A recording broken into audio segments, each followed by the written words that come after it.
City. Ticker that tracks only your stocks, your personal stock ticker. Available at cnbc.com. Profit from it.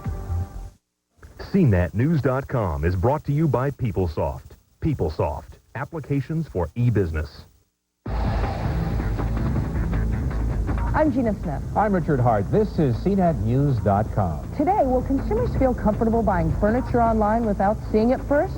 Several new companies are convinced that people are going to love it. And CEO Michael Dell joins us one-on-one to talk about a new venture for Dell Computers. And our senior correspondent, Hari Srinivasan, has the first installment of a very special diary. Hari? Today, we begin the diary of a startup. Our cameras have been following the founders of a brand new company for months. We'll see what it takes to get an internet idea off the ground. Plus, former Apple evangelist Guy Kawasaki has a new calling. We'll go inside his garage.com. And we'll find out whether individual investors can ever get a good price on IPOs. All next on CNETnews.com.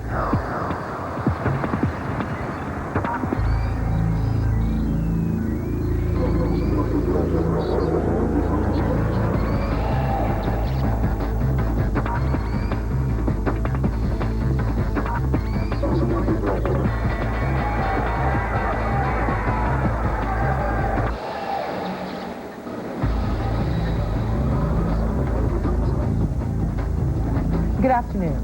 Now that buying books, toys, and tickets online is becoming commonplace, there are several deep-pocketed investors who are betting that consumers will eventually buy sofas, chairs, and tables online, too. In just the past year, investors have poured hundreds of millions of dollars into about a dozen online furniture sites, offering everything from home accessories to beds and couches. And while those big-ticket items might seem like an unlikely online purchase, industry observers say this category presents an enormous opportunity for e-tailers. One estimate put the U.S. furnishings industry at $178 billion. Shopping for furniture has always been tricky. There are competing retailers, brands, styles, and fabrics to worry about. These three are the twills. And for some pieces, an agonizing wait of up to 3 months for delivery. I'm not sure whether it's this one. But now, some cutting-edge consumers are kissing traditional retailers goodbye and are instead surfing for their sofas online. I'm kind of liking this top one right here. According to Forrester Research, this year consumers will spend $268 million on home furnishings they found online. Well, this is what I bought online at Furniture.com. Jeffrey Brooks bought his entire bedroom set sight unseen. He spent $8,000. It was just convenient. It was simple. I have a wife and a child. It's not always that easy to get out and take the whole family to go look at furniture. And it's something that you can just do in the convenience of your own home. Now, a lot of people might consider the idea of buying a big-ticket item, like, say, a couch, without actually being able to touch it or sit on it, to be a pretty uncomfortable proposition. And in fact, analysts don't expect most people to buy big-ticket items online. What they do expect to sell are the accessories, the lamps, the soap dishes, and all those other little tchotchkes. Right now, online sales of household goods account for less than 1% of the total market. But by 2004, household e-tailers could bring in up to 13% of the market. The potential to get even a slice of that pie has many internet companies rushing to market. Andrew Brooks is the CEO of Furniture.com. We have gone from 20 employees to 200 employees in less than a year. Our consumer traffic has gone through the roof. The number of orders have gone through the roof. There's ravenous appetite on the part of consumers for more. Furniture.com offers more than 50,000 items. And because they're shipped direct from the manufacturer, they often come faster and cheaper than they would in a traditional store. We got it actually a couple of weeks ahead of time. It took about 6 weeks. So we were quite pleased. And for customers who enjoy the feel of a fabric rather than the look of a graphic, many sites now include swatch programs. The companies actually send you a fabric selection within 48 hours. Brooks says running a virtual store is a much cheaper proposition than stocking and staffing a real store. What is the model for making money off this site? The business model is robust product margins, low cost to serve, and very high repeat purchase rate. So you acquire a customer, and then you mine your database over time, and you have a very, very strong ongoing business. And Furniture.com isn't the only one with this idea. In the last year, more than a dozen online furniture sites have launched, and it seems a new one is popping up every month. The latest entrant is GoodHome.com. It carries high-end private label goods and features home decorating tools. We basically allow the consumer to come online in a photorealistic environment and mix and match products to see what they would look like together. And I think what's so compelling about that is in the offline world today, when you shop, you have to go to different stores, get different products, and you don't know what they're going to look like until they arrive at your home. And for us, we can let you see what they look like online before you actually have to buy them. And then there's Living.com. This website launched last July. It's amazing. Our average order value is north of $500, and more than 50% of our sales are in excess of $1,000. So people really are buying both big things as well as small things. The opportunity here is enormous, and not just because the furniture business is so big. The fact is this is a fragmented market. Nationally, there is no one big retail name or brand name that everybody recognizes. And that leaves the door wide open for a fast-moving, heavily financed.com to really come in and take the lead. As we see Seema Williams is an analyst for Forrester Research. We've seen superstores roll through office products. We've seen it happen in pets. We've seen it in bath supplies and health and beauty stuff. You name it, there's a national super center for it. There isn't one for furniture yet, and I think that's a real opportunity. But that net opportunity isn't sitting well with most traditional retailers. Only a handful have any plans at all to open up their virtual doors. That's a wake-up call that they still haven't quite gotten to yet. They don't believe it yet. They will by middle of next year. What happens if they don't?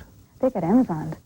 They get really sidelined in their own business, in their own marketplace, by some online upstart who gets it right. That's definitely happened for Barnes & Noble. It will happen in the furniture space, too.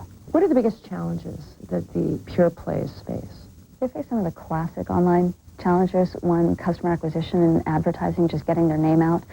Distribution, how are they going to get their product out the door? They also worry about customer service because it needs to be better online than it needs to be offline. Those are probably the three biggest problems that these folks face. Not to mention, most of the shoppers we talked to balked at the idea of buying certain big-ticket goods online. Because it's a big item, if it doesn't work, it's hard to return. It's not as... I probably wouldn't do it sight unseen. But if one of those online players combined its research and design tools with an offline showroom, Williams believes the combination would be unbeatable. That costs a lot of money. Oh, absolutely. Very expensive proposition. I think over time, right now, investors aren't real comfortable about a brick-and-mortar-oriented strategy, so I think that's going to have to be a back-burner strategy for a year. In the meantime, they need to spend on marketing, because if they don't have the marketing, they don't have the customers, they're not going to get the investment, they're not going to get the valuation on IPO to be able to do any of the brick-and-mortar stuff. So that has to be kind of first line of offense for them. Gina, which of these companies has already gone public? Actually, Richard, none of them, although all of them are being backed by large VC people, so you could expect some IPOs, certainly. And you could also expect that big established furniture retailers would kind of have a leg up in this area, right? Especially the ones with big catalog businesses, according to analysts. You take a company like Crate & Barrel, they already do stuff like this. So it's an easy leap to take that from a catalog business to going online. Now, what could prevent some big companies from having gotten in already and taken over? Some of them are boycotting this altogether. Furniture Brands International, which makes Lane and Broyhill and Thomasville well-known brands, they have been boycotting this arena altogether. They're worried, it seems, of upsetting their distributors. And that's true in other industries we found, too. It really is, but I'll tell you, there may be no clear leaders now, but we do expect that to change, and you can expect to see a lot of furniture advertising for these .coms. Now let's take a look at some of the stories making headlines this week on News.com Online. Wendy Walsh is in the newsroom. Thanks, Richard. Good afternoon. Free PCs are quickly becoming a thing of the past. Discount computer maker Microworks went out of business this week after consumers sued the company for not coming through on its free PC offers. And Free PC has announced it will stop giving away computers. The company is merging with PC maker eMachines. But industry observers do say that free technology offers will keep happening. These companies came out with an idea, they threw a bomb out into the marketplace, and they're going under. However, that idea has caught fire with consumers, and now major companies have to play along with that. Dell is giving away free internet service. Gateway is giving away free internet service with consumer PCs. The major companies are hooking up with ISPs and giving away rebates. The war between online booksellers is escalating. Barnes & Noble was barred this week by a federal judge from using a version of Amazon's patented one-click technology. Amazon filed suit against Barnes back in October. Barnes will replace the technology with a new service called Express Lane. And Barnes & Noble has been quietly trying a new tactic to lure customers away from Amazon. Without alerting buyers in advance, Barnes has been using messengers to deliver book orders within 24 hours in New York City. If the test takes off, it may be expanded to other cities. As net e-tailers head into a potentially huge holiday season, at least one site is seeing worrisome glitches. Ashford.com this week allowed shoppers to snap up Gucci watches for nothing. They were mistakenly priced at $0. Mistakes like this could cost e-tailers in the long run. There's a lot of money that's planned to be spent online or expected to be spent online. And if consumers lose confidence in the process through mistakes like what Ashford made, or through sites not being down, or through goods not being delivered, then yeah, it could severely affect where e-commerce goes in the future. There is yet another sign of the Internet's growing power on Wall Street. Yahoo will be added to the influential S&P 500 stock index next Tuesday. Yahoo's stock soared on the news. And we got a small glimpse this week into the portfolio of the world's richest man. Bill Gates has revealed in SEC documents that he is a limited partner at Hummer Winblad Venture Partners. The firm manages $520 million in assets, and Winblad is a longtime friend and an ex-girlfriend of Gates. Remember, for the latest tech news, go to news.com online. Richard, Gina. Thanks, Wendy. Coming up next on CNETnews.com, next week's hottest IPOs. And later we'll look at whether individual investors really have a shot at IPOs.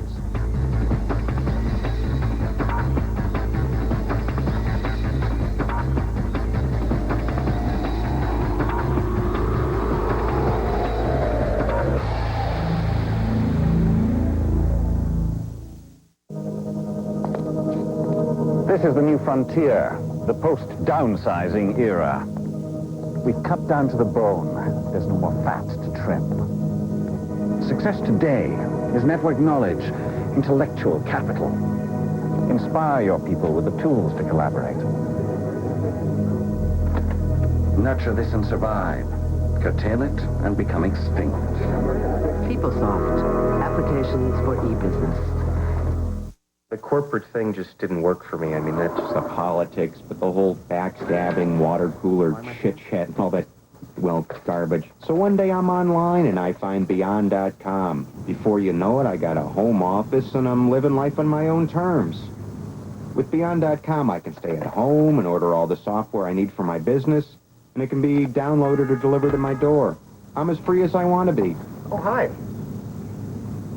I think it's a great arrangement.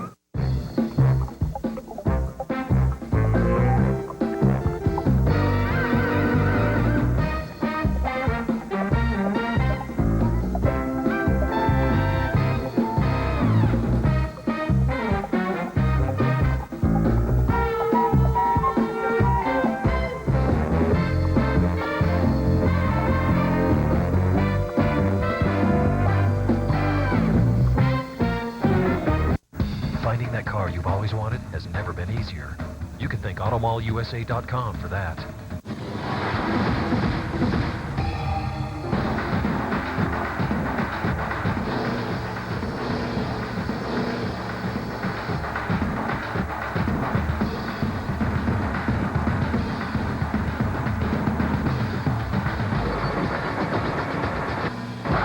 AutomallUSA.com. The NFL is back. Sports Illustrated and NFL Films want to help you grab on to the ultimate football package. The official NFL Films video of your favorite team and the limited edition NFL Team Sports Watch, both free with your paid subscription. Plus, when you use your credit card, SI's Super Bowl Millennium Football free. Call now. Get 54 issues for only $1.47 an issue. Save 50% off the cover price. The ultimate football package, free from Sports Illustrated and nowhere else. Get fit with the Awesome Hour Upper Body Home Workout. the new video from the creators of the best-selling Fitness Made Simple program. Work out with fitness celebrity John Bastow at home and learn the keys to sculpting a lean, muscular physique. The Awesome Hour Upper Body Home Workout provides exercises to help build your chest, back, shoulders, biceps, triceps, and even abs. Just 1 hour or less for each workout. Now there's no time excuse for not staying in shape. Have your credit card ready and call now to order. The Microsoft antitrust trial has put the spotlight on everything Linux. VA Linux Systems makes computer servers and workstations that use the Linux operating system. More than 4 million shares being offered at $11 to $13, the trading symbol LNUX. And for the quarter ending October 29th, it had total revenue just under $15 million and a net loss of over $10 million. Now, this company has some pretty hot customers, Akamai being one of them. And certainly, as we said in the wake of the antitrust trial, Linux company's doing pretty good. What do you think? Well, I like this company a lot. They're based on the Linux operating system. They've got hot servers. They're getting rave reviews all over the place, and they've been around for 5 years. This is not a new company. This is a company with proven products, large customers, and a bright future, and I think they're going to do well. All right, Steve Harmon, significant losses, more expected, according to the prospectus. Well, the important thing to look at is Linux runs about 17% of the network operating system versus NT and other flavors of OS. So that's the first thing to look at. Second is Red Hat controls about half that market. So VA Linux fits in somewhere. I think eventually you have to consolidate some of these players to own enough of that market, because in the overall OS it's still 17%. It's not. It's a large number. Is it large enough to make a difference? I don't know yet. Well, I mean, that's the question. Is it? Would you buy it based on what you do know, Steve? I would probably buy it at the IPO. Tentative buy. What do you think? I like this company. I think it's not as important what the market share is today, but what it's going to be going forward. That's what you're buying this company for, and I think it's going to be a winner. All right, let's go to the second one then. It is FogDog. Now, FogDog.com is an online retailer of sporting goods. 6 million shares being offered, $8 to $10 is the price. Trading symbol FOGD. And for the 9 months ending September 30th, it had total revenue of under $3 million and a net loss of more than $15 million. FogDog, a pure internet retailer that has a deal with Nike to get preferred prices, joint marketing, and other promotions. And Nike has agreed not to sell to other pure internet companies until March of the year 2000. But, Steve, March is just around the corner, right? What happens when Nike starts selling to everybody? Well, that's part of the problem. And the other part, I think, is the name Fog and Dog. Maybe that implies what I think the stock is all about. E-tail is not really a hot sector to be in. It is a very foggy sector. And certainly sporting goods, getting a brand name that is extremely expensive to build a brand on the consumer end, as Nike knows. It's almost better to be called Nike.com or NikeOutlet.com. But don't name your IPO a dog. Not Fog or Dog. Something there. All right, what do you think, Rick? Well, I think you make some good points. I mean, going forward, I think that the retailers that do well will have a real-world presence in sporting goods. There's D Sports, which is doing a good job of branding itself. There's Big Edge, which is brand new. Lots of competition. Right, and all these, and Sports Authority, Rick, which is a huge end of the day, Rick, how many consumers know Big Edge or Big Sports or any of those, or even Quokka? They know Big Five, Big Five, and who else can you name? Those are, I mean, it's kind of late to get in the e-tail space today. It's just kind of late. So are you buying, Steve? Nope. Are you buying? I'm not buying. Nobody's buying it, despite the name. It's a dog, FogDog. All right, let's move on to the third IPO. This week it is Classic Communications. Now, Classic Communications owns and operates cable systems in smaller markets. It has more than 400,000 subscribers, which isn't shabby. Over 6 million shares being offered at $23 to $25, the trading symbol CLSC. Now, for the 9 months ending September 30th, it had total revenue of almost $136 million and a net loss of more than $50 million. Rick, expanding into cable telephony, all this stuff is big business. Certainly we've seen Paul Allen doing it. What do you think? Well, I think we have another candidate for a name change up front here, Classic Communications. But going forward, I mean, a lot of these companies, they're trying to capitalize on saying, oh, we're going to offer cable service, cable modems. What gets left out of these statements is, you know how much it's going to cost these companies, head-end equipment, as well as people going out and installing this. This does not happen overnight, and I don't think this company's going to reap those revenues for a long time to come. Real quick, are you buying? I'm not buying this company. Steve? Well, Rick has a good point. It's very expensive, and the upgrades alone are not worth the hassle. Yeah, a lot of money. I want to thank you guys for joining us today in our IPO segment. And if you're interested in IPOs at all, you should really stay tuned, because later in the program, we'll find out how average investors can get in on IPOs at the initial offering price. The IPO forecast was brought to you by Raging Bull, leading the investor revolution. Just ahead on CNETnews.com, one-on-one with Michael Dell. We'll find out his plans for the future.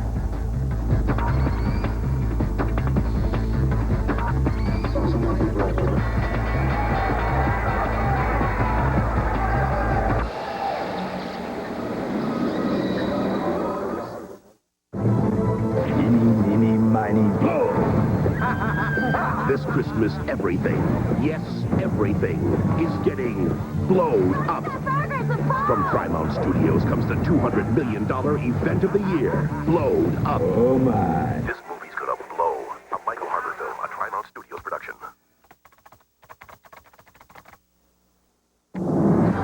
It's time for E-Trade. Sign up by December 31st and get a $100 holiday bonus. I know how.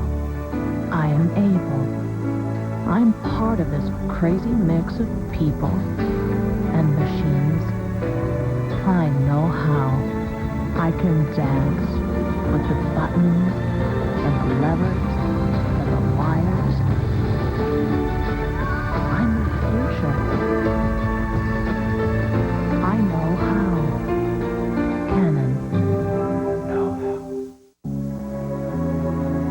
In recent government crash tests, no other SUV outperformed the Nissan Pathfinder in driver front impact collisions, passenger front impact collisions, driver side or passenger side impact collisions.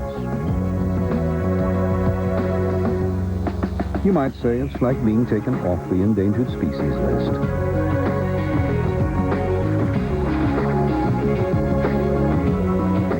The web has more users in its first 5 years than telephone did in their first 30.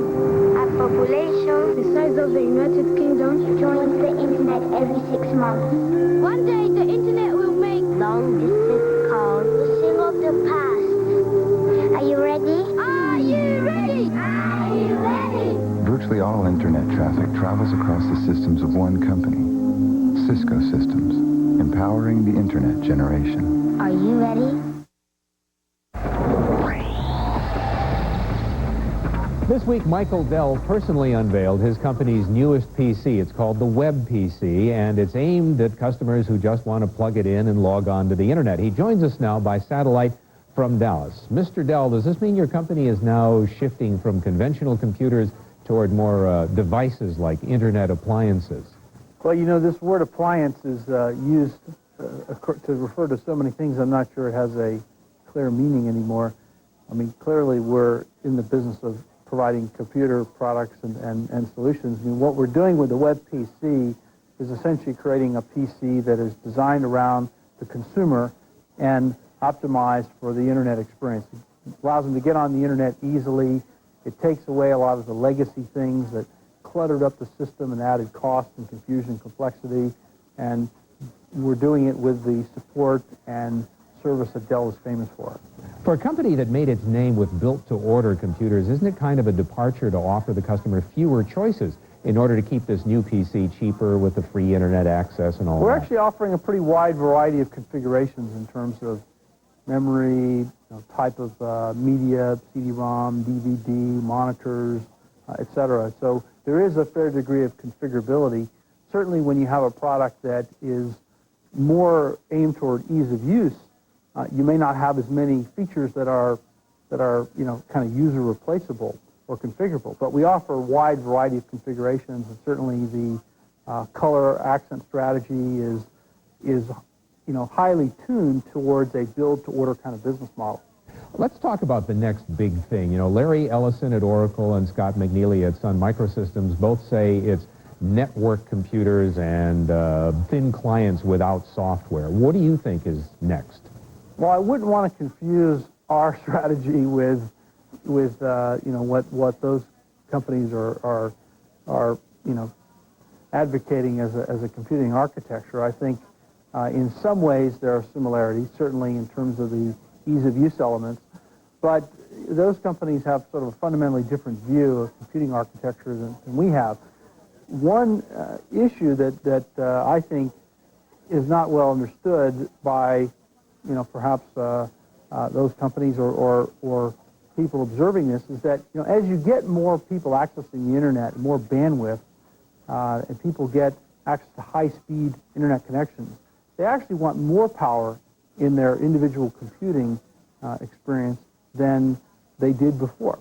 Because this bandwidth allows you to use complex data types, media, sound, video. You actually want a more powerful PC, not a less powerful PC, which is in fact completely the opposite of what those two companies are advocating.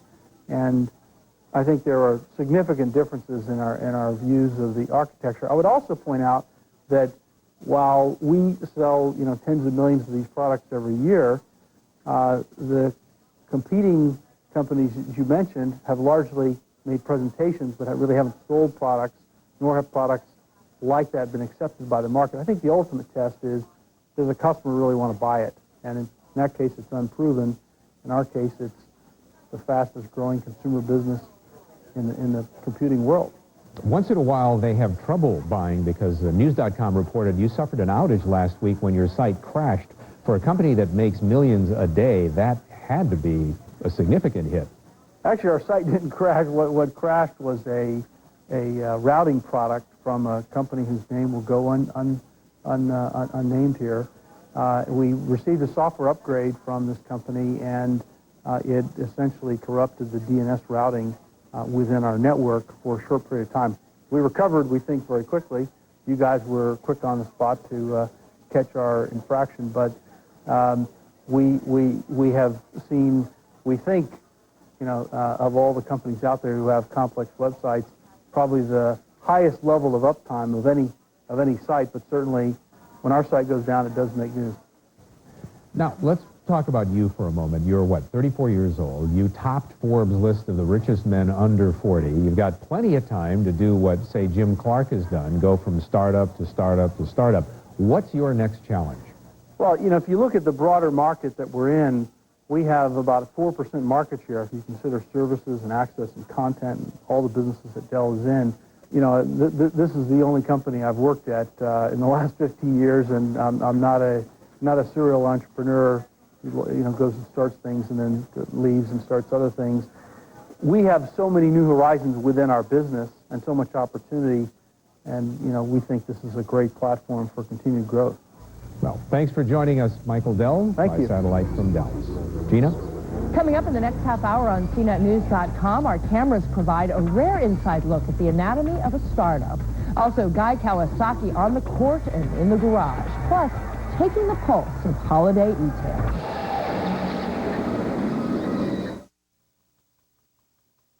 Do you know when to place a trade? Do you know when it's time to take your profit? Do you know when to cut your losses? Do you want to know? There is a way. TradeStation 2000i can show you. All you need is a system, your own system that tells you when to buy and when to sell. Then you can test your trading ideas before risking your hard-earned money and trade with confidence based on fact, not greed, emotion, or fear. Knowing when is that simple. Call within the next 15 minutes and we'll send you a free video that will show you in 1/2 hour exactly how you can improve your bottom line when you use TradeStation 2000i to discover when to trade. So call 1-800-430-5614 now for your free video. You only have 15 minutes to call. 1-800-430-5614. And then your time, and perhaps your trade, is up. Have you been the victim of bad gift giving? Someone's given you underwear so tight you were able to sing soprano? This holiday season, demand Flues. Online gift currency. They send it by email, you spend it on the web, and everyone is happy.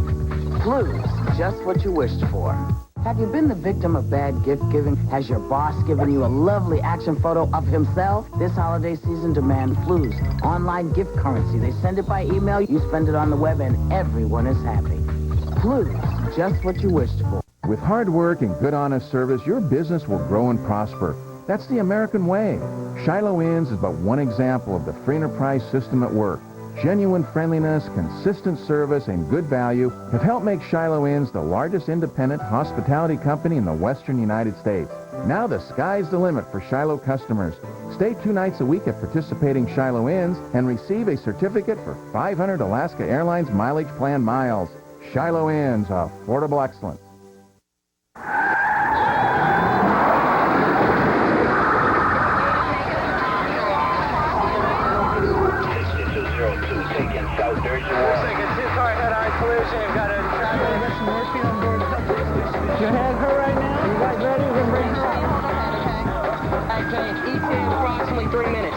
save some lives. From the network that brings you trauma, life in the ER, it's Paramedics. Mondays at 7, only on TLC.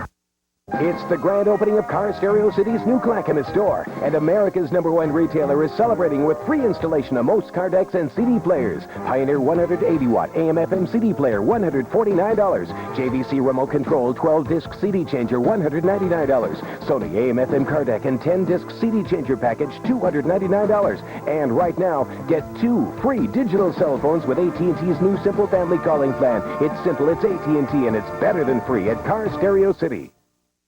Following the company's founders. And he's in the newsroom with a rare look at building a company from the ground up. Thanks, Richard. They're young, ambitious, and some might even say a little foolish, but these two former Netscape employees walked away from fortunes in stock to try to make their own mark on the digital world. And they invited us along to watch as they bring their dreams to life. In the summer of 1999, 2 Netscapies disappeared in a warehouse in San Francisco. They were plotting what they believe will be the next revolution of the Internet. 3 months later, the iTix project is fully underway. This is our war room. It's mission control. We have all these different things that we need to coordinate to get to the end product. And there's no other choice but to be successful. So that's the only alternative that we really focused on.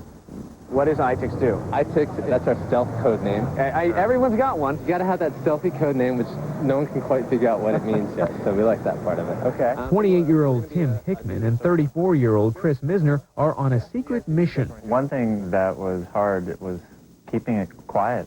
And for nearly 9 months, they've been laboring to launch that mission. Okay. And they're both risking a fortune to do it. It's healthy. I mean, it's healthy to do, but really make sure, you know, your heart go boom, boom. I mean, that's what the whole thing's all about. It wasn't an easy decision financially, but ultimately it's like, you know, you can't live by your wallet. You got to live by what's in your heart. Why are we standing in this kitchen? What's the significance? This is the birthplace of iTix. And so you started sketching it out here? Yeah, these were our giant sticky notes that we had pasted all over the room here. So this is sort of the initial secret sauce, right? This is what we were cooking. You know, I don't think we cooked a damn thing when we were in here. But they did draft a recipe for their second-generation startup. Here's a feature list. This is a fun one. Here are the basic ingredients. Do you ever email pages to yourself? Yes. To try to manage to get back to it? How about bookmarks, ever? I use bookmarks. Yeah. You get frustrated about it? Yeah, it's just, I mean, you know, sometimes it takes too long to go put it in the right folder so that you remember where. And a lot of filing. And exactly. We're delivering the Internet's first personal search and directory service to give you photographic memory for the web. Photographic memory for the web. So imagine any web page you ever see, you're guaranteed that you can get back to it. Hey, how you doing, Chris? They brought that pitch to venture capitalist Neil Weintraub. Showtime. Yep. And walked away with about $4 million. This is a new area that's potentially big. So it's, as I like to say, brains, breakthrough, and big. And so we had the brains with Tim and Chris, the breakthrough with the idea itself, and the market space they're going after is big.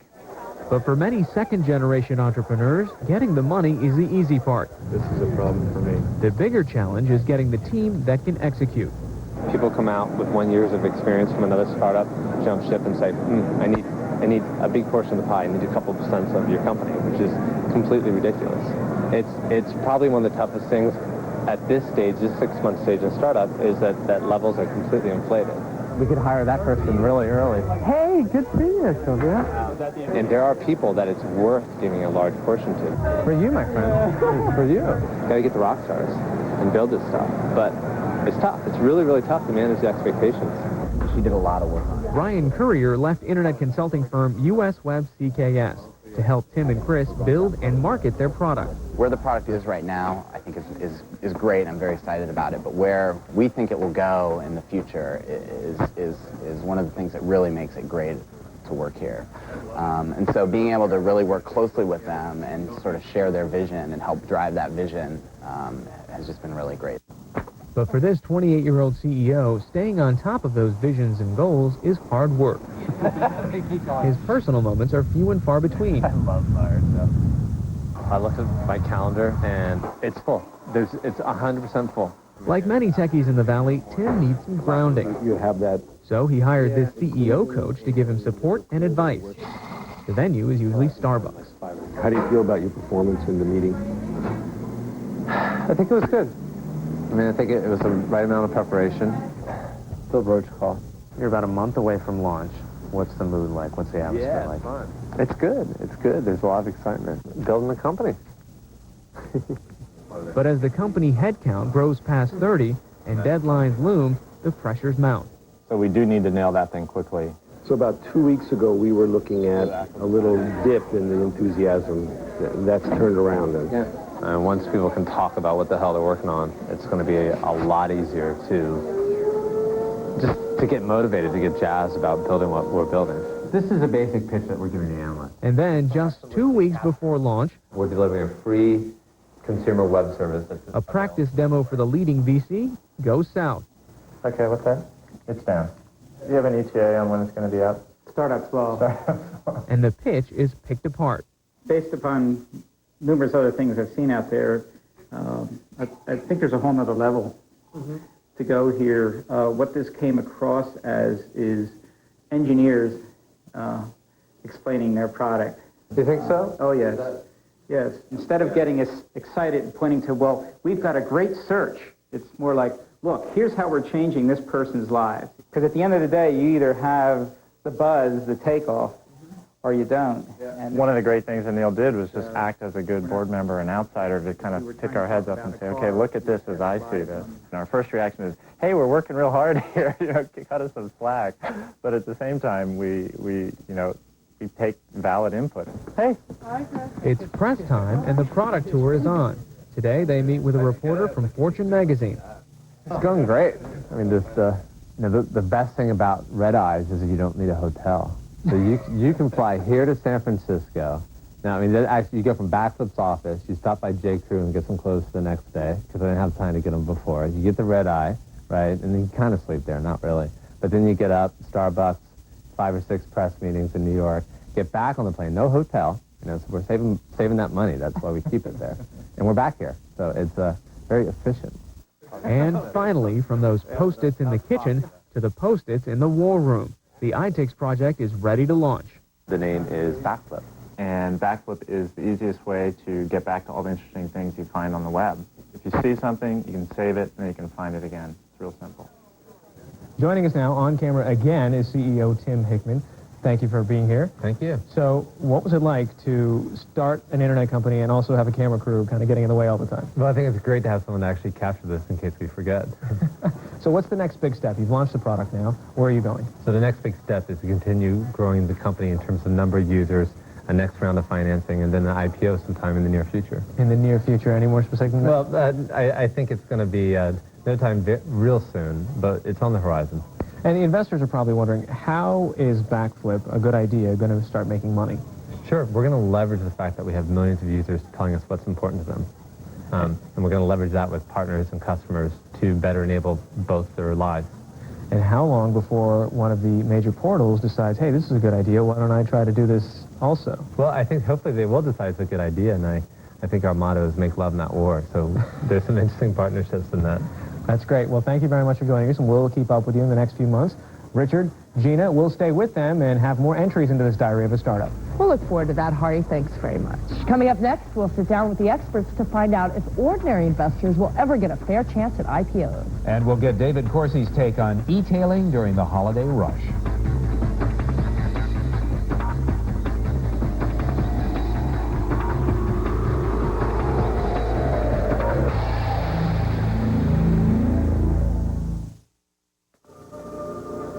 This is your future, the next generation. They won't settle for life in cubicles. They will demand access to information to innovate, collaborate. Their branches will rupture your walls, and their only boss will be the best idea, and it can come from anywhere. Will they want to work for you or the competition? PeopleSoft, applications for e-business. Get it? Got it? GUI. Now you can chat with anyone. Anywhere. On any site. With the revolutionary GUI technology. Download it today. Absolutely free. Through CNET's download channel. And get chatting.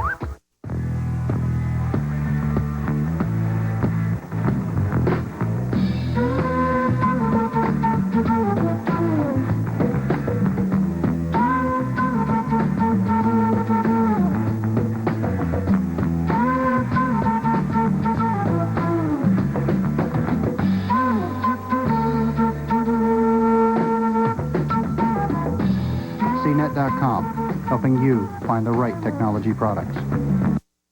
Apartments.com makes moving easier. Your free online rental and relocation solution. Hundreds of thousands of visual listings plus classifieds from the nation's leading newspapers.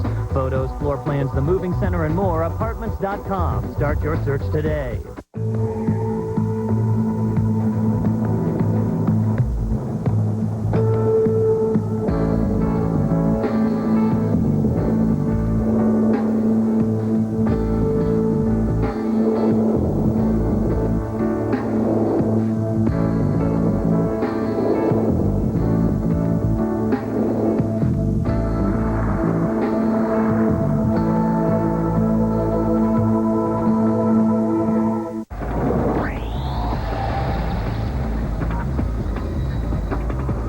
There's no question that technology IPOs are hot. Now, institutional investors are raking in millions, sometimes billions of dollars on initial public offerings. It's not unusual at all to see stocks jump 300 or 400% on the first day of public trading. But getting big returns definitely means getting in early. And that's something that's been difficult, if not impossible, for the average investor. So here to talk about whether the average or retail investor should be able to get in on the action are Scott Riles. He's the former head of technology investment banking at Merrill Lynch. Steve Harmon, founder of eHarmon.com, who's joining us again this half hour, and Tim Newell, managing director at eOffering. Okay, Scott, I want to start with you because you're actually starting an investment bank designed to get IPOs to the retail investor. That's right. Our firm is backed by three partners, Schwab, Ameritrade, and Waterhouse. And they formed this bank because they were frustrated in their inability to get for their customers IPOs for online investors. Because the institutional investors were hogging them off. I wouldn't use the word hog, but I would say that the primary allocation process right now favors institutions to the exclusion, if you will, of retail investors and online investors. So basically this allows people to go online and buy IPO stocks just like they would buy any other stock in the aftermarket. That's correct. The customer goes to his webpage, looks at his account, sees that there's an offering that's forthcoming. They can click on that, do their research, and then decide to buy the stock. Now, getting the stock fulfilled for them is another question altogether. Well, that's it. And that's why I wanted to ask you, Tim, is this realistic? I mean, once the institutional investors get their stocks, once the big rich investors who are their favorite customers get theirs, is there room for the average guy? What you're really seeing is that the average investor is now getting a chance to get in on these investments. It started small. A year and a half ago or so, when we really first started these offerings through our partner E-Trade, you saw 1 to 2% being offered to individual investors online. 2% of all the stocks. 2% of all the stock. Yeah. Now what you're seeing is, as companies recognize that those online investors are the most valuable investors out there, the ones that are going to hold their stock for a while, they're moving that up to 10 to 20%. And we've seen a real change over the 150 deals that we've done over the past 18 months or so. Yeah, and this is a good issue when you say people should hold on to these things. Mm-hmm. Is there a temptation, Steve, to flip stocks? Now, institutional investors have been doing this a long time. They buy a big chunk, and they get rid of them, and that can drive the price down, can it? Well, unfortunately, there is the allure of a quick hit. I think that's why a lot of investors, even on the retail side, are attracted to the IPO. They're expecting a one-day pop. But what we're seeing, I think all of us here, is the retail investors are probably a little bit more smarter than the institutional side. They actually want to own the stock. They want to be investors. That's why this problem is being addressed and these solutions are coming about, is the retail investors are becoming more powerful and more educated about the process. The fact is, what you're seeing is that retail investors now have more tools available to them and more information available to them online than even institutional investors had even as much as 3 years ago. Yeah, there's all that online research you can now do. Well, you can't also fight the secular trend. A little over a year ago, there was about $300 billion in online investors' accounts. Today, that's roughly $1 trillion. Wow. The individual investor is expressing a preference for the online model, and in the online model, there's clearly a lot of interest in technology IPOs. And we should point out that there are penalties for most organizations if you do flip a stock, right? I mean, you have to hang on to it. Yeah, most online brokers have allocation rules that say that if you flip a stock in a period of time, then you get put on the no allocate list. And that can be from a short period of time to a very long period of time. So it better be worth your while if you're going to be flipping. That's correct. You won't be playing for a while. Should the average investor be expected to really understand the risks here? I think the average investor, it depends. It's kind of a generic term, the average investor. Who is that? But most investors, because what we were talking about earlier, the information flow is better. Most investors now have a better sense of what they're buying. of what the company does, their competitors, the rivals. The internet has really opened up that opportunity. Any quick tips, really quick? We've got maybe about 20 seconds. Don't buy one IPO. Look at IPOs as part of your overall portfolio strategy. Buy a bunch of them as a strategy. What do you say? Know what you're buying, IPO or otherwise. Really do your research. Know what you're buying. The technology sector is the hottest part of the U.S. economy. If you're going to invest in stocks, you need to find a strategy and find a way to get involved with these Great. stocks. Scott, Steve, Tim, I want to thank you guys for joining us. And it does bear repeating that IPOs are considered very risky investments, so make sure you do a lot of research beforehand. And now Richard is going to do a little research himself with David Corsi.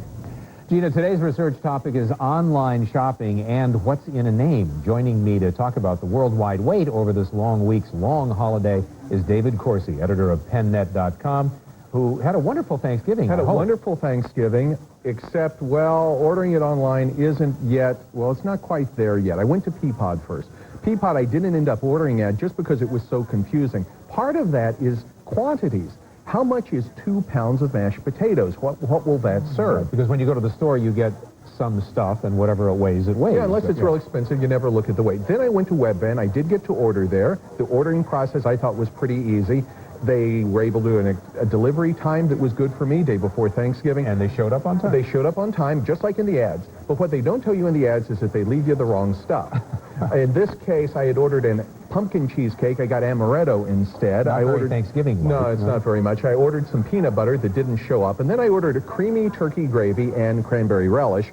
And, well, I'm looking at the creamy gravy, and it's red. And, yeah, I got 2 cranberry relishes instead. Out of a $90 order, they refunded $15.40, which is a pretty bad hit rate. Well, at least you found, as I'm sure many online shoppers did, you avoided the long lines. Well, you can avoid the long lines in the stores. I'm doing all of my shopping, I think, online this year. But there are online lines. I went to Amazon the other morning. It was like middle of the night.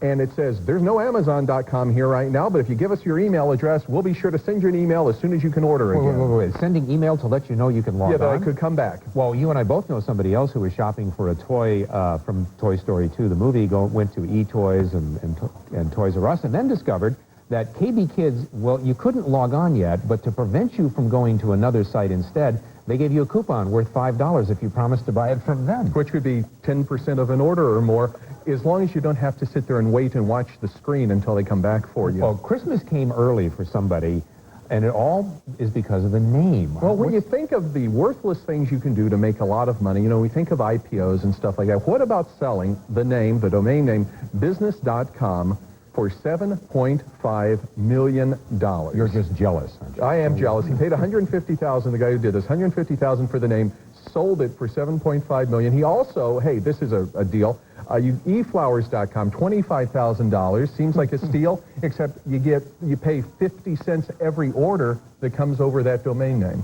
David Corsi, thanks for joining us. A man who means business, even though he didn't get the word first. Just ahead on CNETnews.com, this week's newsmaker goes back to the garage to start his new company.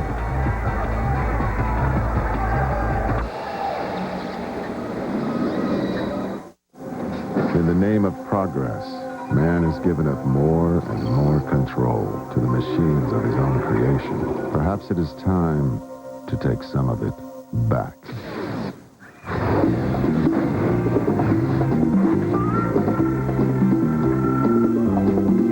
The thoroughly exhilarating TL with 5-speed sequential sport shift from Acura.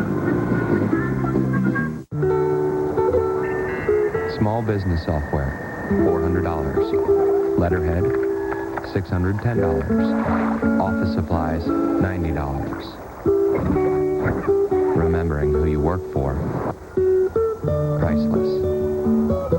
MasterCard Business Bonuses lets you earn miles good on any airline, no blackouts. There are some things money can't buy. For everything else, there's MasterCard Business Card. I know how. I am able. I'm part of this crazy mix of people and machines. I know how. I can dance with the buttons and the levers and the wires.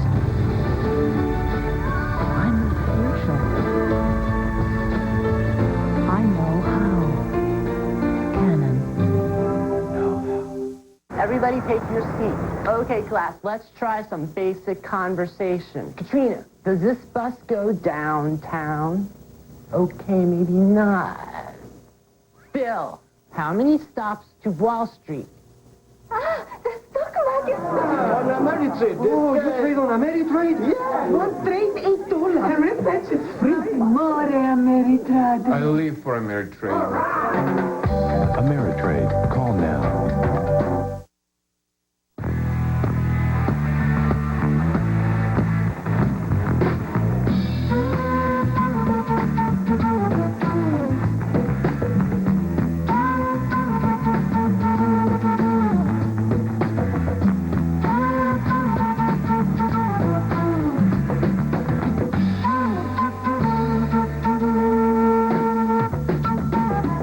CNET.com, helping you choose the right technology product. This week's Newsmaker is brought to you by Quantex. Quantex, always working. For many years, he was billed as Apple Computer's chief Macintosh evangelist, the man everyone identified as willing to stand behind the Mac in even its darkest hours. Well, as everyone knows by now, Apple's ills have been cured. So Guy Kawasaki has put on a new hat. He's now making a name for himself outside the confines of Cupertino as the co-founder and CEO of internet startup Garage.com. Kawasaki is hoping to take advantage of the venture capital boom by connecting angel investors and seed capital money with Silicon Valley's brightest entrepreneurs and best ideas. Hari Srinivasan spent one day with Guy Kawasaki. 45-year-old Guy Kawasaki starts his day at 5:30 in the morning, 3 days a week, playing basketball. Kawasaki says it's a hobby he picked up 3 years ago to relieve the tensions of life in Silicon Valley. It's the only time you really never have to worry about pitching or being pitched to here. Pitching is what Guy Kawasaki is probably best known for. If you look at Macintosh, even that Macintosh, it was 10 times better than the status quo. It was 10 times better than MS-DOS or Apple II. As Apple's chief evangelist in the 80s and 90s, he was instrumental in selling the Macintosh mystique to the masses. But now Kawasaki is the one being pitched to. You like it, Guy? We should talk to the guy. Yeah, I give him a 10. Shedding his Apple moniker for a new title, CEO of Garage.com, an internet startup aiming to match angel investors and venture capitalists with ambitious entrepreneurs. There's enormous inefficiencies in the market. Right now, there are tens of thousands of entrepreneurs. There's tens of thousands of people who are willing to finance entrepreneurs, but the two have a very difficult time meeting. What Garage.com essentially does is tries to democratize venture capital. This garage is registered as one of the birthplaces of Silicon Valley. It's where Hewlett and Packard designed some of their very first products. Now, 60 years later, and just a few blocks away, Garage.com is hoping to have just as big an impact, not by building products, but by building businesses. We take their business plan and we basically help them rewrite it. We do their presentations over. We talk to them about their capitalization and their equity structure, their securities. We've taught them how to do better valuation, hold investor meetings. That's the value we add. Kawasaki's life now is a far cry from his childhood roots in Hawaii, where being an entrepreneur wasn't his first priority. I wish I could point back and say I had a lemonade stand when I was 5, and I delivered papers, and I was making 50 grand when I was a senior in high school. But I'll tell you, I had a very nice childhood. I went to Stanford, and definitely Stanford sort of ratcheted up one's expectations in life. From Stanford, Kawasaki went on to get his MBA at UCLA, which was followed up by a stint selling jewelry. Then it was on to Apple Computer in 1983. Kawasaki believes it was his time at Apple and his experience in the jewelry business that helped turn him into an entrepreneur. Believe it or not, the jewelry business is a very, very tough business. Everything is about your reputation, and I really learned how to sell in the jewelry business. You learn how to sell. And the second thing was working for Steve Jobs in the Macintosh division. I learned how to dream from Steve Jobs. So now I'm trying to put the two together. I'm selling dreams. Kawasaki, along with being a smart businessman, is also a best-selling author and a sought-after keynote speaker. How many of you have not been to or bought something at the Amazon.com website? You should stand up and be humiliated. But right now, all of his energies are in Garage.com. On the day we visited Garage, His team was cutting down the list of startups from 8,000 proposals, They need to give us some revenues, though. which was the number at the beginning of 1999, to what is now 50. They have 15 million page views a month. Impressive. Kawasaki believes although the numbers may look daunting for an interested entrepreneur, it's not as cutthroat as it appears. Those 50, they didn't have to come in connected. They didn't have to be someone's friend. They didn't have to know us already. We're looking purely at the merit of the team, the technology, and the market. Kawasaki says the startup market is ripe with potential, as everyone in the valley is clamoring to fund or be funded.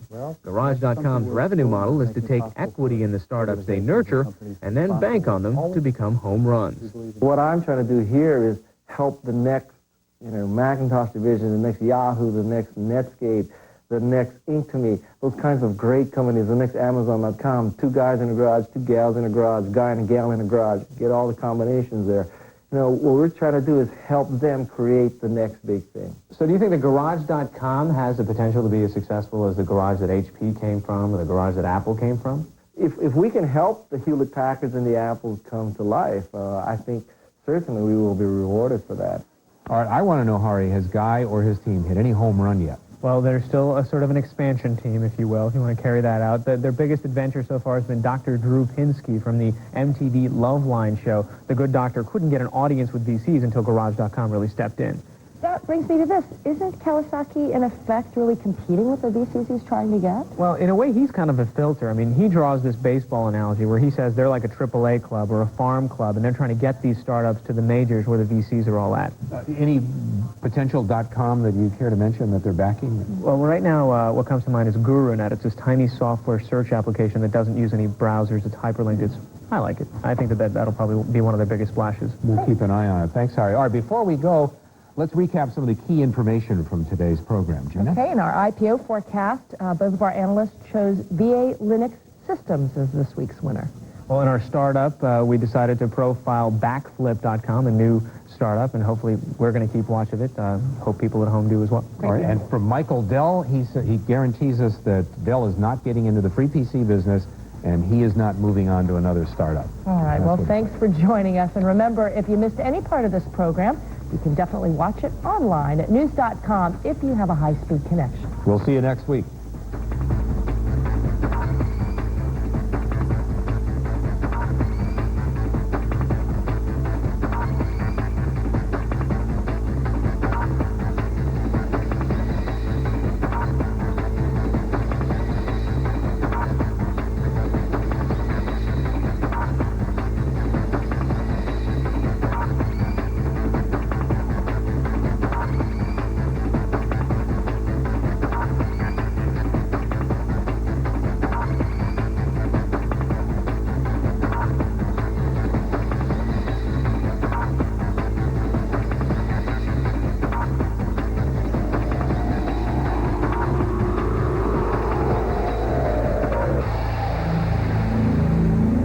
CNETnews.com was brought to you by PeopleSoft. PeopleSoft, applications for e-business. Say hello to the partnership economy. It is not formed by a handshake or over a well-done steak dinner. It's the new business network. An electronic alliance of... Please be sure to specify which programs you'd like to order. Get a new perspective on Oregon by air. Mark Hendricks, only on KOIN 6 News. People you know.